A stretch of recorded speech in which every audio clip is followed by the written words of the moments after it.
Now, joining me now to discuss all of this and more is political journalist John Fund. John, I want to ask you right off the bat of this interview, Joe Biden has, for a second year in a row, declined to do a Super Bowl interview. I'm asking if this has anything to do with the fact that he is now misidentifying world leaders and forgetting who is dead, beyond all the problems that we've seen out of that Department of Justice report. Well, that's no longer cause for speculation. The Justice Department for the past year has had a special counsel investigate Joe Biden's mishandling of classified documents, a parallel case on some of the facts to what is pursuing Donald Trump. The report was issued today, and the special counsel declined to recommend criminal charges against Joe Biden, despite the fact that he clearly and willingly appropriated classified documents and misused them, giving them to a ghostwriter for his book, by the way.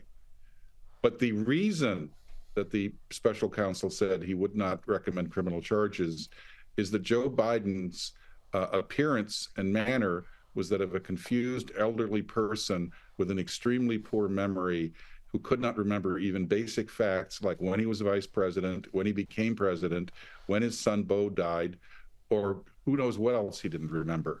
This is a report from the Biden Justice Department. It was signed off by the Attorney General for Biden, Merrick Garland. It is a devastating report, and it puts in black and white what everyone has been whispering about behind the scenes in Washington. Joe Biden has lost 3, 4, or 5 steps and is not prepared to serve as president for the next 5 years, which would be the time period where he reelected.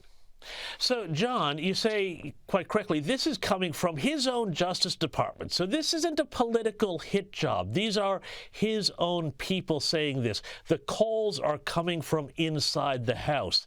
Is it time to invoke the constitutional provisions that allow for a president to remove himself or be removed from office if he is physically or mentally incapable of going on with the job? Well, let me make clear, the report from the Justice Department is from a special counsel who was appointed to avoid the appearance of a conflict of interest. But the special counsel was appointed by the Biden Justice Department and frankly has bipartisan track record.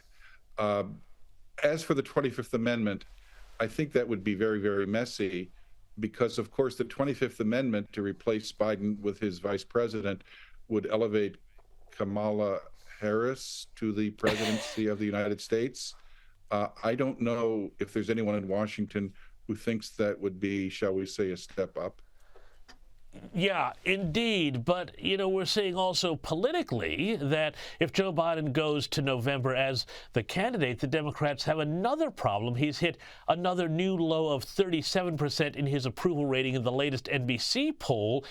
Those pollsters are warning that the results show, and this is NBC saying, quote, a presidency in peril. It also has Trump leading by 5 in the overall general election.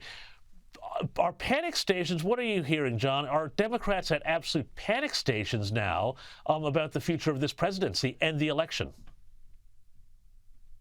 Yes, but they take solace in the fact that Donald Trump has often made mistakes of his own during a campaign, and maybe something will turn up. Maybe the social media networks will gear up their censorship programs and try to block messages even more than they did in 2022. Maybe there will be intelligence leaks from the community damaging to Donald Trump. Anything can happen.